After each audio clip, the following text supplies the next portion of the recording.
Welcome to Gather for Wellness Radio, brought to you by gatherforwellness.com, where we bring wellness experts to you so you can listen, learn, implement, and thrive. I'm your host, Becky Litwicki, and today is episode number 12. Bernadine Otto is our special guest today. Bernadine is a certified transformational nutrition coach and the author of the forthcoming book, The 6-Week Summer Shrink Program. She's also the creator of the 3-Week Tummy Flat Method and is an EFT practitioner. Her approach is not to focus on calories or the scale, but to work with clients to create the happy, healthy life they deserve. Here's a sneak peek. And then one morning, after struggling out of bed, I walked into the bathroom and I just stood before the mirror and I asked myself, is this the person you want to be? I realized then that I am more than what I have become and that I deserve more in life. So I started to pick up all the pieces of my life.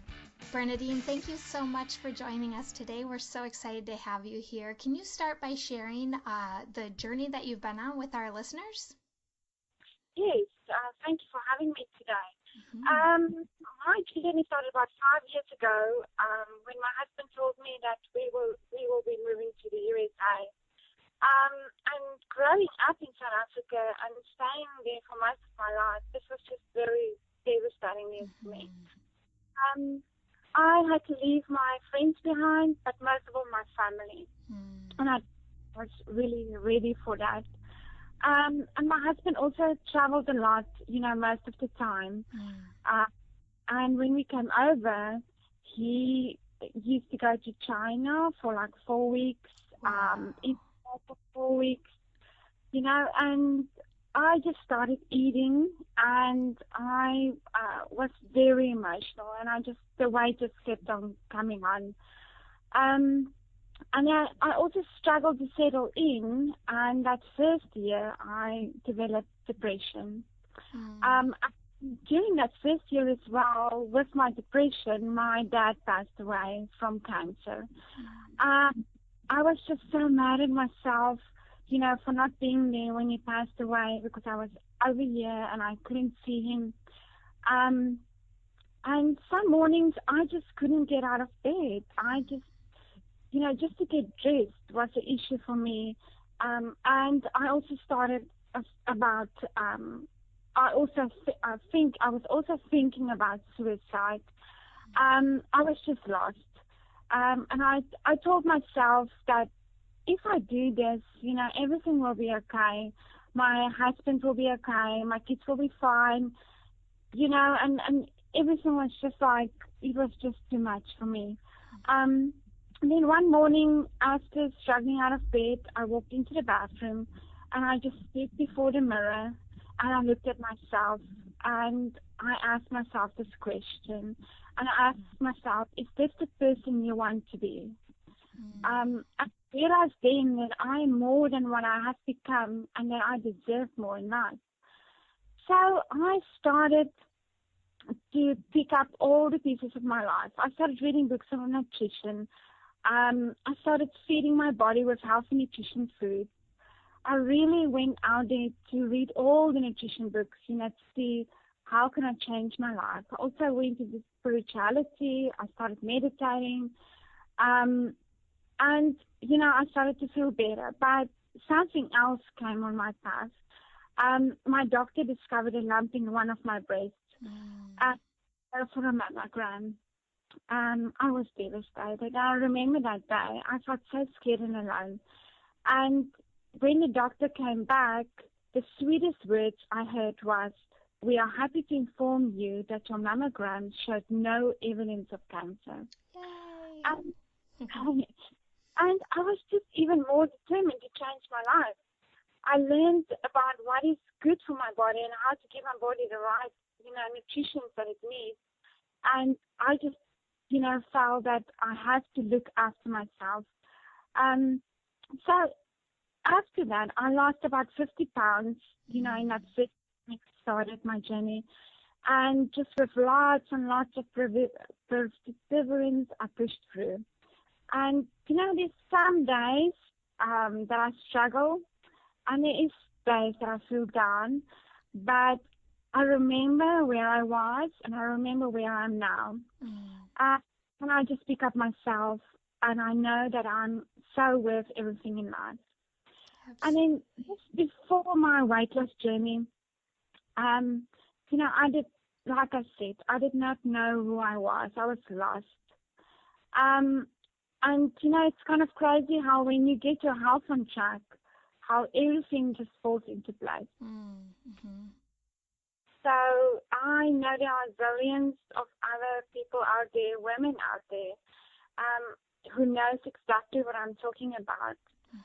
And that is my mission, to reach, the people, the women out there.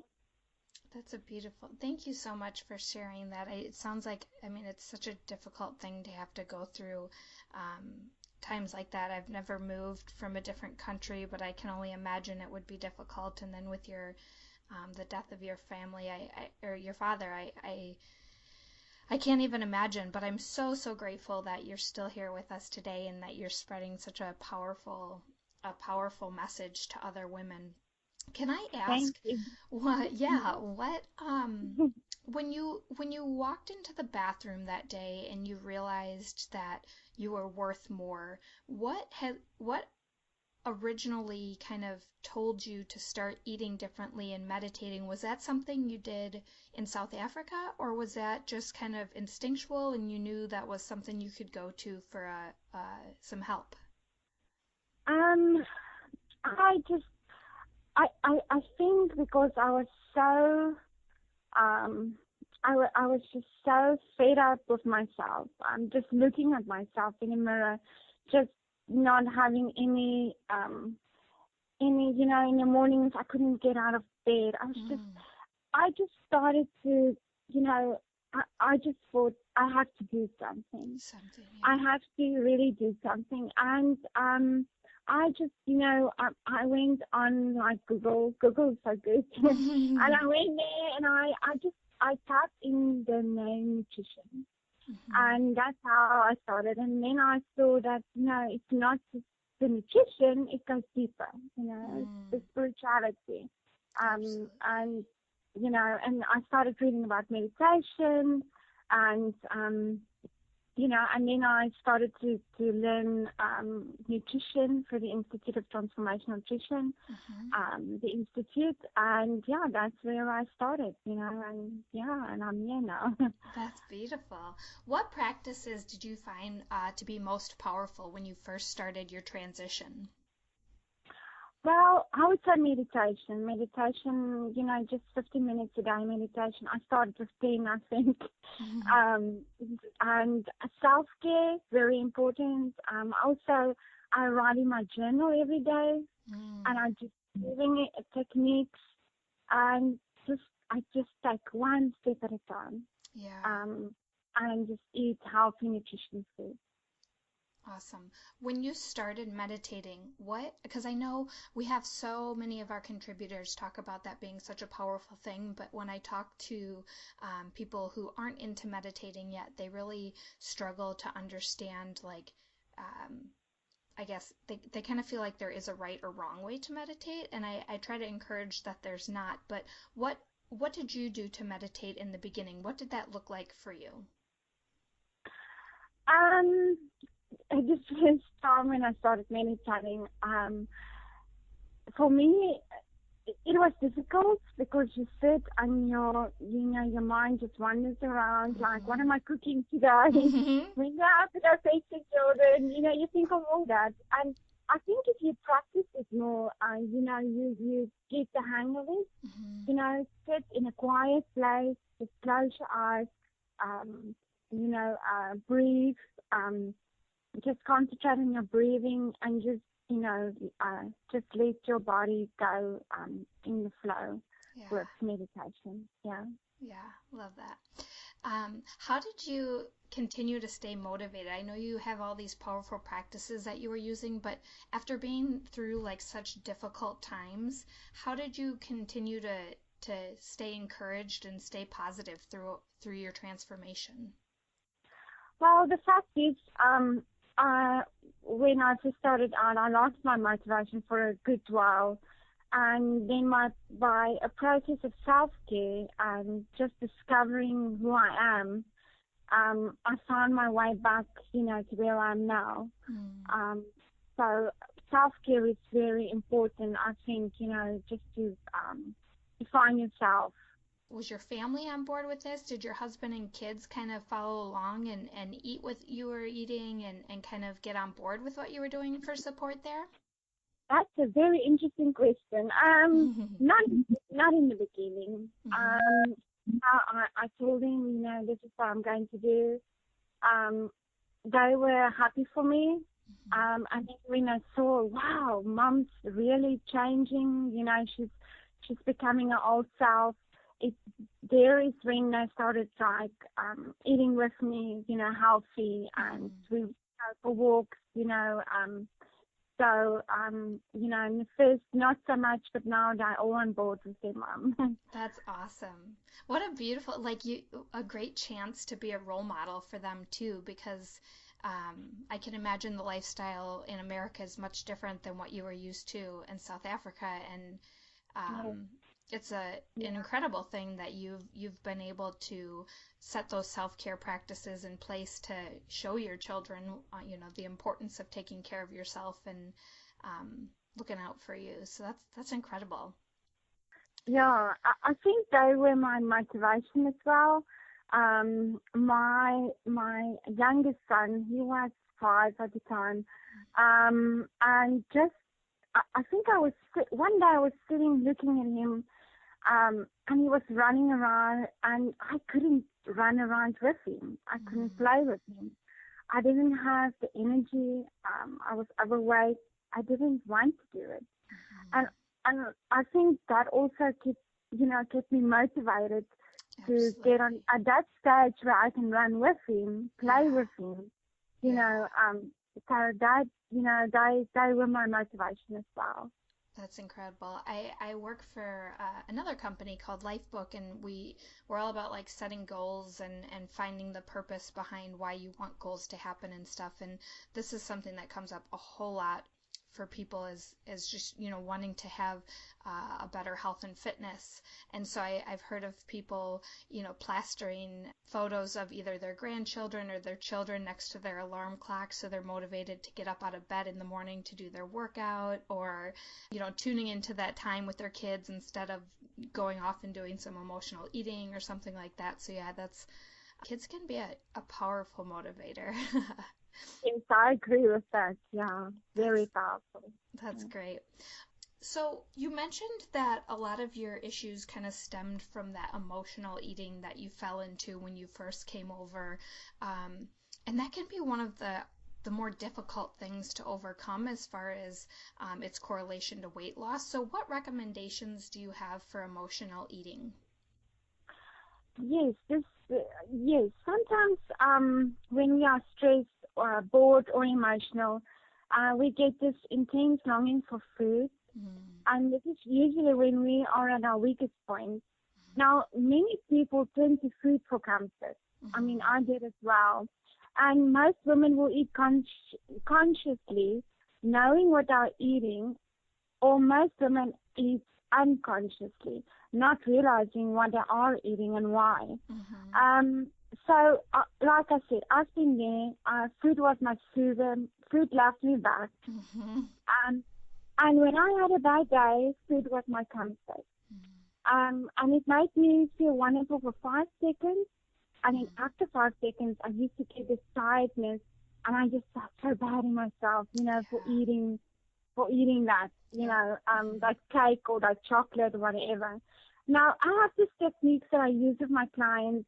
Now, the first one is, what I tell them is, don't keep comfort foods in your house. Just try to get rid of these foods slowly, not take all of it out. Yeah. But slowly, and then swapping them for healthier options. Yes. I think that's very important. And then try to distract yourself, just by calling your friends, get some support, going for a walk outside. Because when we focus our minds on something else, that food craving usually reduces. or it goes away. So try to keep yourself busy. Take yourself away from the situation. And then also, this is so important, is EFT tapping. Do some tapping. And, sometimes most of my clients will say to me, it's so difficult to tap on myself, So it is difficult to tap on yourself, see if there's an EFT practitioner in your area, or you can, I'm an EFT practitioner. You can go to my website at the tapping method for weight loss and cravings.com, and you can schedule appointments with me, and we can tap on your craving. And then also, just take a deep breath. Close your eyes and just identify the mood at that moment, when you get that craving. And often the urge to eat certain comfort foods can be contributed to a specific mood that you have, and not physical hunger. Because most people think, I'm hungry, but I'm not really hungry. They're more like physically hungry. Yeah. So just ask yourself this question: is this emotional hunger or is this physical hunger? Yeah. And then I also teach my clients to keep a food journal. Write down what you eat, how much you eat, when you eat, how you're feeling when you eat, and how hungry you are, at that moment. And then over time, you can see, you can go back and you can see patterns that emerge, that reveal the connection between your mood and your food. Yeah. So that's a very important thing to do.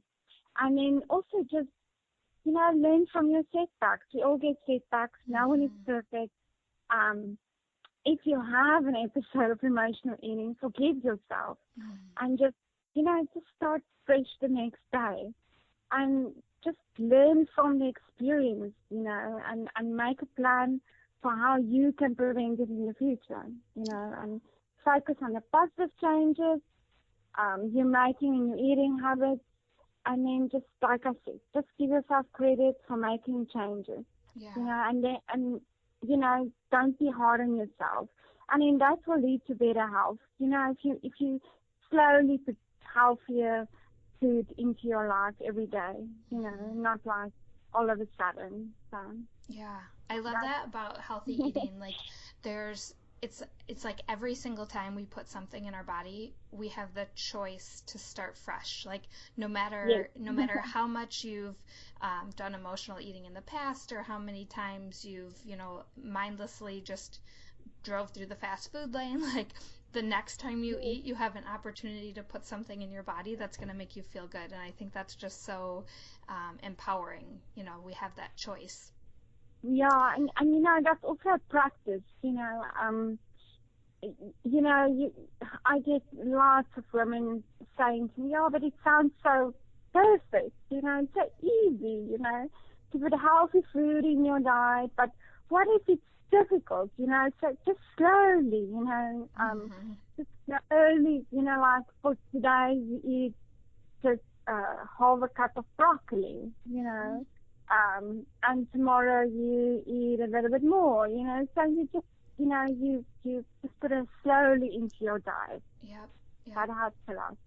And I love how you recommended to bring awareness through the food diet, because I think a lot of times, especially in our culture, it's like everything goes so fast that people aren't even really in tune with what they're doing or how they feel when they're doing certain things. And I like the idea of kind of having exercises or activities to do to distract yourselves. And in the past, I've actually for myself made list of things like what makes me feel loved, what makes me feel connected, what makes me feel happy. So if I do feel lonely or something, I can go to that list and find other things that that make me feel better, and then I don't have to worry about eating. So those are great tips. Yeah, like that, just feed your soul, Yes. Yeah. Yeah.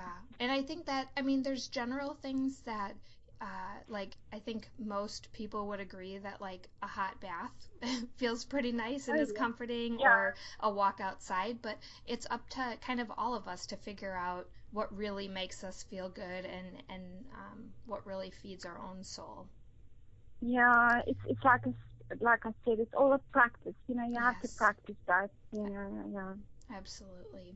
So you also mentioned in there some tapping, and I know a lot of people are probably not aware of what that is. So since you are certified in EFT, can you talk about what that is, and how it can impact weight loss, cravings, and emotional eating a little bit more?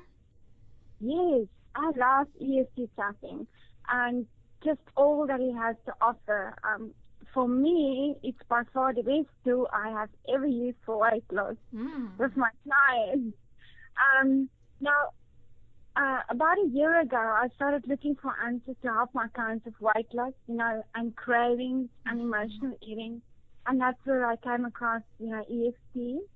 Now, EFT stands for Emotional Freedom Technique, and it was developed by Gary Craig, which he uses a specific set of acupressure points. And it is believed that all our negative emotions are caused by disturbances in our body's energy system.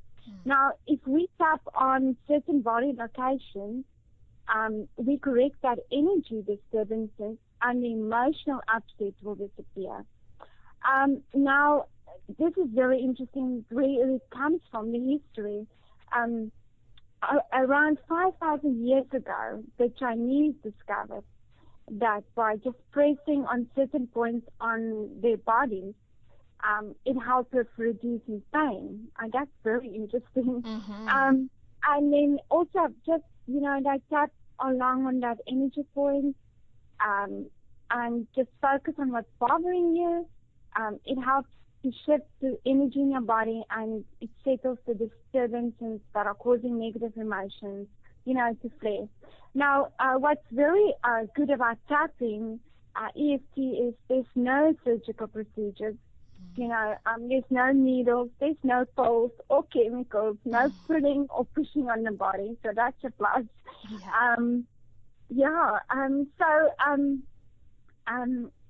So the thing is, I believe, after coaching my clients and before I became an EFT practitioner, I saw that, and I mean, also walking my own journey, that weight loss goes so much deeper. It's not about just the nutrition, it's your body overall. Now, what I do with my clients, and like I said, a craving is a strong desire. I believe it's a longing for it's something special in your life. And just by tapping on your energy points in a moment when you get that intense craving, and what has led you to that craving, like for instance, it can be that you had a bad day at work.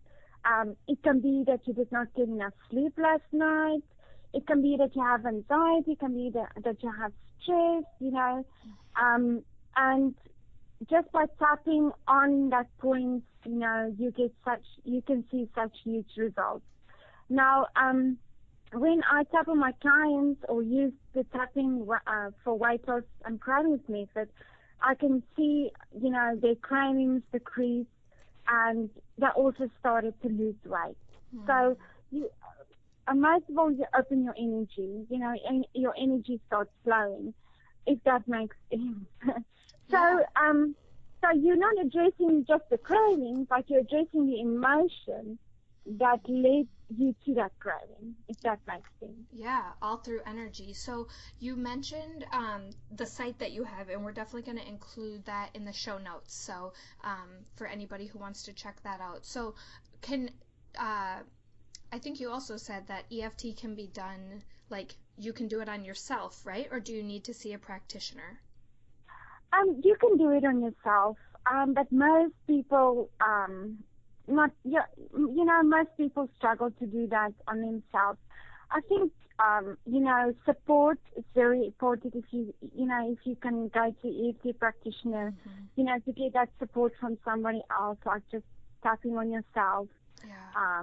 But you can do it on yourself as well. Okay. How many, is it something that you need to do on an ongoing basis, or like how soon do people typically see results from tapping?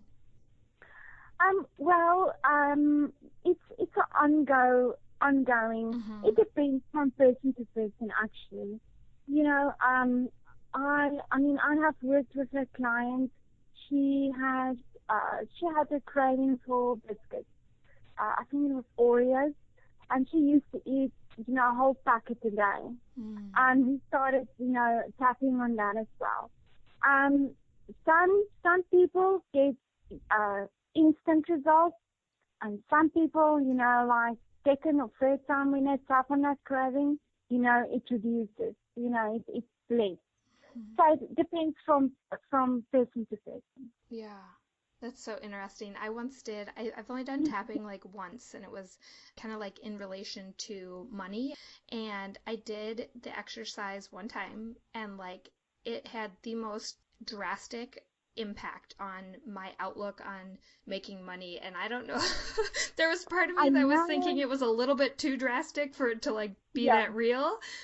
But having anxiety over money was something I dealt with for years and years and years, and it was such a powerful thing. So yeah, I guess it's all personal.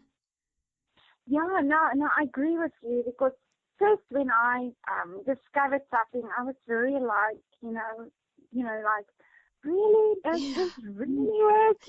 And then when I started, studying food, and I feel this energy points, I started doing it on myself, and I was like, wow, this really works, So, last week I had to go to the dentist, just example, and I fear a dentist. I don't know.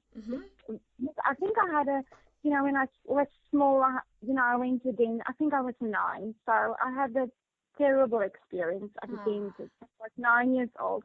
So ever since, when I go to the dentist, I'm so nervous. Yeah. I just start shaking and all that. So 2 days before I went to the dentist, I started tapping on the sphere. And I actually walked in there, and I had no fear whatsoever. And I was confident. I was sitting there, and it's just wonderful. Yeah. That's amazing. That's so cool. I know. And the coolest part is like, okay, so whether you believe it's going to work or not, if you believe it's not going to work, then there's probably part of it that, you're blocking energy from being able to, help you feel confident or whatever. But even if it's not technically the actual tapping that's working, which I'm not doubting that it does, but like just having the mindset that you're going to be, having fewer cravings, or that you're going to be confident, like that in itself is powerful. Yes, so I know, cool. I know. Yeah, that is very cool, yeah. Very neat. So I know we've talked a little bit about like when our bodies are craving something, we often misunderstand it as something, we don't always need food when we feel like we're craving food. So what are your recommendations, aside from like the food journaling, that can help people bring awareness to those cravings and understanding to what they actually are craving instead? Well, like I said previous, sometimes we get a craving and we think it is hunger. And like I said, I tell my clients that in that moment, just discover on a scale from 1 to 10, if you're really hungry or not hungry. Is it more emotional, or is it more, I'm really hungry?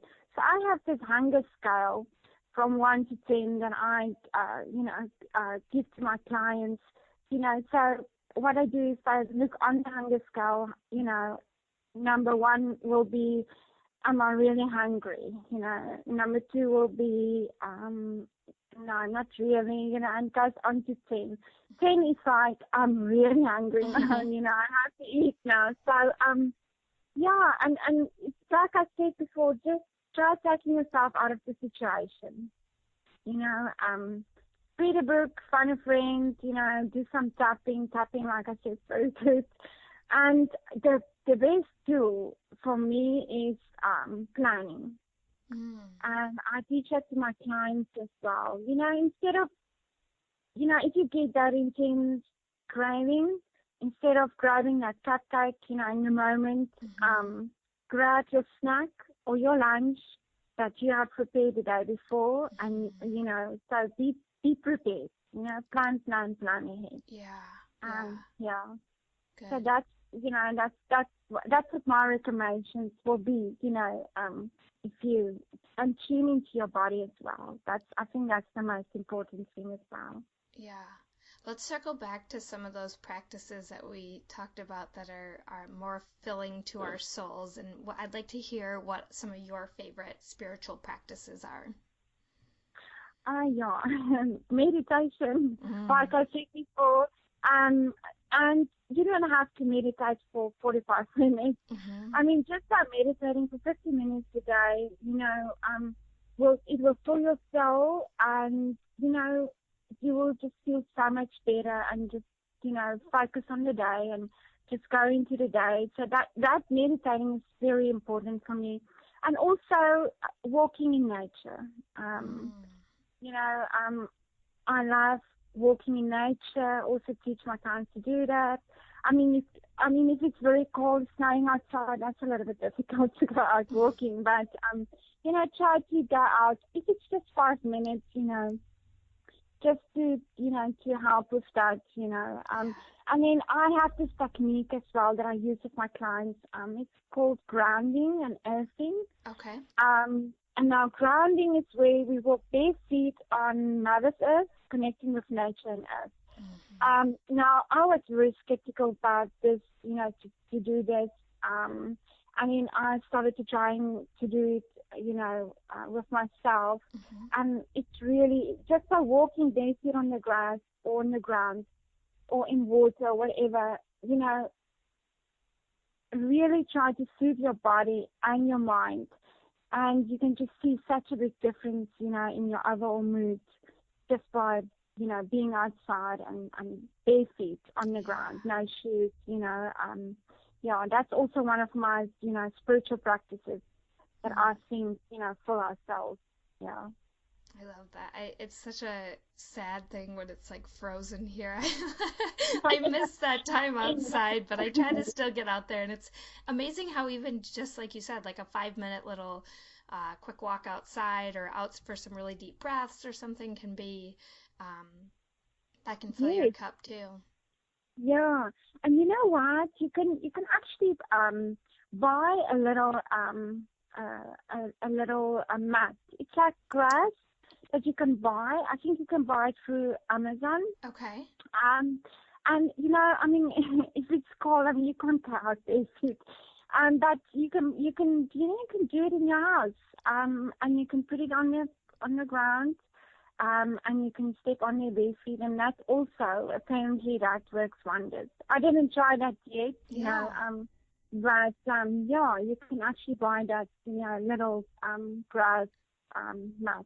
Interesting. Yeah. I've heard about I think it's like a sheet set or something like a mattress liner or something like that can work in the same way, but I too have not tried them, but I've not heard about the little grass pads. So interesting. Yeah, that's very interesting. Yeah, I'll have to try that. Yeah. Good, especially good for city dwellers. That could be very helpful for everyone who's surrounded by cement structures and sidewalks. Yeah, that would be good. Yeah. Can you give a quick description of what your 6-week body shrink program is? I know that you've got a lot of great structure within that to help people make a powerful transition. Yes, and I'm so glad to ask about this program. Now, like I said before, after my weight loss journey, and after studying nutrition, I wanted to help women, by not just giving them nutritional advice, but just to give them the whole package, and like I said, weight loss goes so much deeper.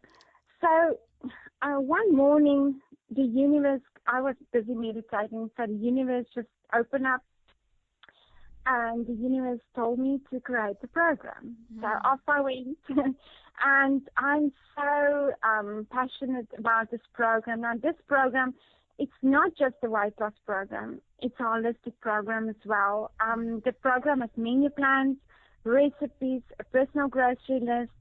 I also put it mantras in. You get a mantra each week to keep you motivated throughout the program. And you also get a personal journal where you can, write in, and you get lots of self-care, mindfulness exercises.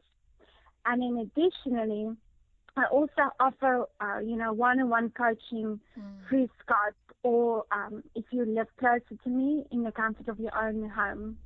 And, with this program, I teach my clients also. I also go into habits as well, slowly take away old habits. Yes. And then create new habits, and also I focus also on food addiction and emotional eating in the program. So this program is just everything overall. Yeah. So I don't just work on the outer self, I work with the inner self as well. That's so powerful. Yeah. I mean, I'm also looking to, to publish this program into a book in the future. It's awesome. So I'm very excited about that. Yeah. Very cool.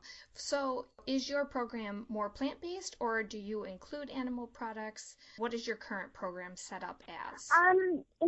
Well, in this program there's animal products, but if I get somebody that does not eat animal products, I will, they can take it out, I can still do the program. Sure. But it's mostly animal, protein, Yes. animal protein. Yeah. Yeah. Yep. Cool. And I think there's something to be said, like you said, about, adding in the real food and slowly replacing things that are, leaving our bodies hungry. But I really love that your program gets a lot deeper into the emotional part of it and the spiritual part of it. Those things in themselves can be hugely transformational. Yes, yeah. Because you know what, I just felt that, coming from experience, there's so many diets out there, and there's so many pills and potions and quick fixes, and if you eat this for a week, you will lose so much pounds, and and for me, that's what I teach my clients. So weight loss is a journey. It's not a quick fix. You have to go through the whole journey, to discover who you really are. And that's what I'm, doing in this program as well. So I teach you to eat better, not less. Yeah. Not to starve yourself, but feed your body with healthy nutrition foods, and then work on your mood, and your inner self. So I think just everything comes together, and if you balance everything, you will see such a huge difference in your body overall. That's what I'm, that's the program. That's how I created the program. Love it. Bernadine, if you had 5 minutes to create better wellness, what would you do? This is a very interesting question. I think that I will try to reach as many women as I can. To teach them about eating better and not less, and also teach them, that they are so worth everything in life and more. Yeah, absolutely. And what is your favorite health habit? Okay. My favorite health habit is, I would say, wake up in the morning.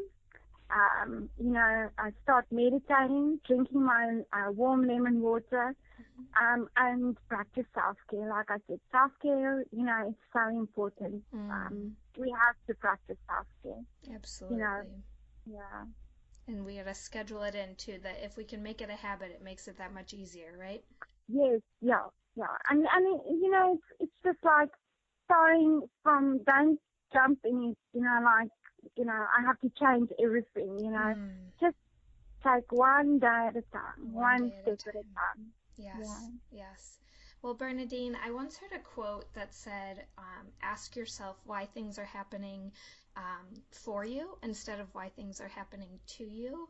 And as much as I hate that you went through the pain and suffering that you went through, I am so incredibly grateful for the passion that you now have and the inspiration you're giving to other women to help them live a healthier, happier life. And I think you've really done wonderful things, and you're a great role model. So I'm so grateful for you to be here today and for all of the wisdom you've shared.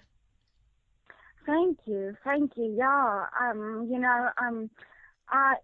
I think my journey taught me to love myself, track my choices, and remember what I deserve, and to keep pushing forward. Absolutely. And I think that I know.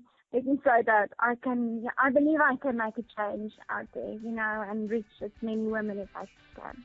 I believe you can too. Keep going. We appreciate you. We'll talk to you later, okay? Thank you. You're welcome. Thank you so much for joining us for today's episode of Gather for Wellness Radio. We'd greatly appreciate if you'd leave a review over on iTunes, Stitcher, or the blog. And don't forget to share this episode with your friends, family, and on social media. We hope you'll join us for the next episode. But until then, keep being awesome.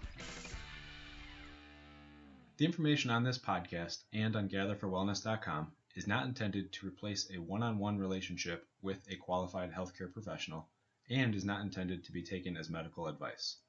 Becky encourages you to make your own healthcare decisions based upon your research and in partnership with a qualified healthcare professional. The entire contents of this website and podcast are based upon the opinions of Becky Litwicki and her guests, unless otherwise noted. The information provided is for entertainment purposes only.